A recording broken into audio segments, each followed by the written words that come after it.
Alert call देने में देरी करी सरकार ने। 50 सेकंड। देखिए, मोदी जी का नारा है, सरकार हमारी समस्याएं तुम्हारी। वो और जितनी समस्याएं इस देश में आई हैं सब मोदी जी ने लाई हैं, सब, कोई भी ऐसी नहीं। ये भी समस्या आज की है, अगर हमारे कंप्रोमाइज्ड पीएम नहीं होते और ईरान और रूस से हमारे संबंध पे सरेंडर नहीं किए होते तो आज ये तेल क्राइसिस भारत को नहीं झेलना पड़ता। लेकिन वहाँ जो बैठा है, जो जिसके हाथ में रिमोट है, हमारे देश के प्रधानमंत्री जी का, कंप्रोमाइज्ड प्रधानमंत्री जी का, वो जो कुछ कहता है उसके इशारे पे यहाँ पे निर्णय लिए जाते हैं। इसलिए आज देश में ये तेल संकट मोदी जी के कारण है।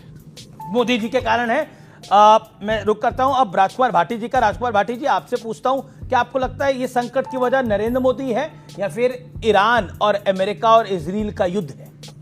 नहीं, युद्ध की वजह से संकट पैदा हुआ, लेकिन माननीय मोदी जी की वजह से वो आउट ऑफ कंट्रोल हुआ। आपने जो सवाल, बहुत महत्वपूर्ण बिंदु आपने उठाया, क्या अलर्ट कॉल देने में देरी की? 100% देरी की। हम आपके टीवी पर डिबेट कर रहे थे, आपके शो में भी आ रहे थे। 29 अप्रैल को पश्चिम बंगाल में मतदान था, 5 राज्यों में मतदान था। बीजेपी के प्रवक्ता चिल्ला चिल्ला के हमसे कहते थे, पाकिस्तान में इतने रेट बढ़ गए, बांग्लादेश में इतने बढ़ गए, अमेरिका में इतने बढ़ गए, इंग्लैंड में इतने बढ़ गए, हमारे मोदी जी ने 1 रुपया भी नहीं बढ़ाया, हमारे मोदी जी नहीं बढ़ाएंगे पैसा, हमारे मोदी जी कंट्रोल कर लेंगे। और चुनाव खत्म होते ही मोदी जी ने गैस के दाम दुगने कर दिए, गैस के दाम, और पेट्रोल डीजल के दाम भी अब बढ़ रहे हैं। जी जी जी, ठीक है। दूसरी बात, जो सोने के बाद जो किया गया, मोदी जी कह रहे हैं सोना मत खरीदो। सोने में भी बहुत बड़ा खेल हुआ है। मैंने जिस दिन ये मोदी जी ने भाषण दिया था, मैंने इस पर रिसर्च की, मैं कई सोने चांदी की दुकानों पर गया, दुकानदारों से बात की, क्योंकि उन्हें नॉलेज होती है इस बारे में। वो दुकानदारों ने मुझे बताया कि अगस्त 24 में 70,000 रुपए प्रति 10 ग्राम रेट था सोने का।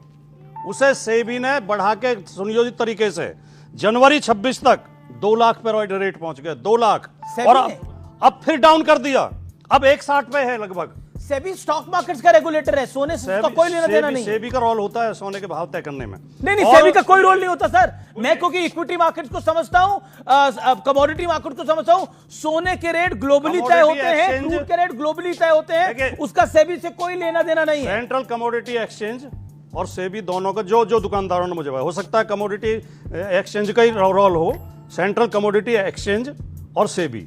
लेकिन वो कह रहे हैं, मैं नहीं कह रहा, वो कह रहे हैं इसमें जांच होनी चाहिए, इसकी कोई उच्च स्तरीय जांच होनी चाहिए। कह रहे हैं इसमें 466 लाख करोड़ का घोटाला है सोने के रेट अप डाउन करने में। अब आते हैं पेट्रोल डीजल पे।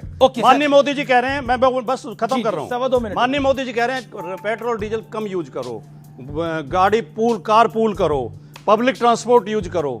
लेकिन क्या हमें पता है हमारे देश की एक कंपनी 40 देशों को तेल निर्यात कर रही है, पेट्रोल डीजल निर्यात कर रही है, क्रूड ऑयल, उस पर रोक क्यों नहीं लगा रहे?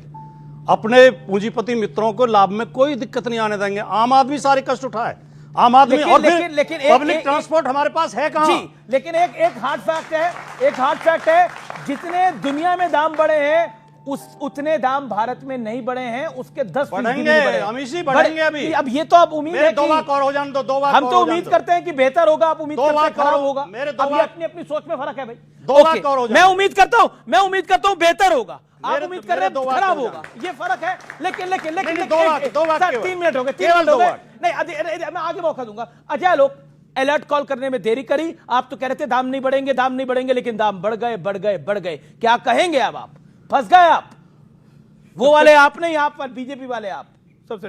सबसे पहले इन्होंने तो वैसे बीजेपी में भी कई आप वाले हैं। नहीं, सबसे पहले इन्होंने कहा हमारे कांग्रेस के भाई ने कि सारी समस्या मोदी जी लेके आए।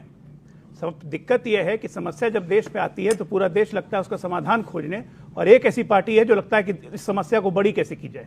शुरुआत करते हैं। सबसे पहले जब सर्जिकल स्ट्राइक हुई, सबूत दिखाओ। सर्जिकल स्ट्राइक के बाद एयर स्ट्राइक हुई, कौवे मार के आगे पेड़ गिरा दिए, सबूत दिखाओ। कोरोना आया, मोविड, मोदी पैसे खा रहा है, पैसे दो। उसके बाद आया कोरोना वैक्सीन नहीं लेंगे, विदेशों की वैक्सीन क्यों नहीं ला रहे हो? देश की हर समस्या को बढ़ा के दिखाने वाली कांग्रेस पार्टी, कभी हिंडनबर्ग, कभी पेगासस, सभी याद दिला रहा हूं क्योंकि लोगों की मेमोरी कम हो जाती है। कभी मोबाइल में पेगासस लगा दिया, सरकार जासूसी करवा रही है, कभी हिंडनबर्ग आ गया। अब आया ये ऑयल क्राइसिस, मोदी जी ने वॉर करवाया, मोदी जी समस्या लेके आ गए। ये होता है अजम्पशन। जैसे सपा ने कहा गोल्ड के रेट 486 लाख करोड़ का घोटाला हो गया, मुझे बताया सेबी ने बढ़ा दिया।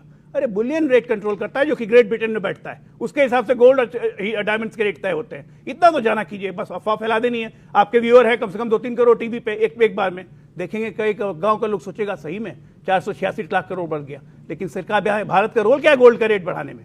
अब तीसरी बात आते हैं, तो ये होती है एजम्पशन पॉलिटिक्स। आपने एज्यूम कर लिया, एजम्पशन पॉलिटिक्स। अब सच्चाई क्या है?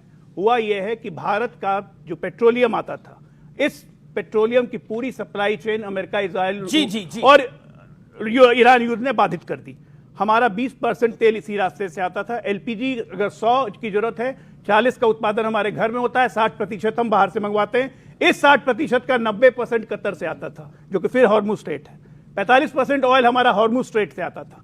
जब तेल आने में डिले होगा, हम भले दूसरे जगह से तेल मंगवाएं, उस तेल के दाम बढ़ गए मार्केट में, तो बढ़ा हुआ तेल का दाम और लाने में लागत में बढ़ाई, क्योंकि जहाज को जो 6 दिन लगते हैं उसको 8 दिन में लगेंगे। 1 मिनट। तो जब यहां पे वही चीज अगर हमारे ट्रक और बस को मिलेगी, उनका रेट बढ़ेगा तो सब चीज की महंगाई बढ़ेगी। इसलिए मोदी जी ने कहा कि भाई अब सबको बचाना शुरू कीजिए, क्योंकि जब तक सप्लाई बाधित नहीं थी, अब युद्ध के बाद सप्लाई बाधित हो सकती है। बोले आप बोलिए। ईरान से और चीन से, रूस से हमारे रिश्ते थे। हर गाढ़े वक्त में ईरान ने हमको सबसे सस्ते दाम पे तेल दिया, उधार तेल दिया, बैंक में यहां पैसा रखा। आपने अमेरिका के कहने से उससे संबंध क्यों खत्म किए? क्यों उससे तेल लेना बंद किए? यदि आप ईरान से तेल लेते रहते तो आज भी आपको हार्मूज की समस्या नहीं होती।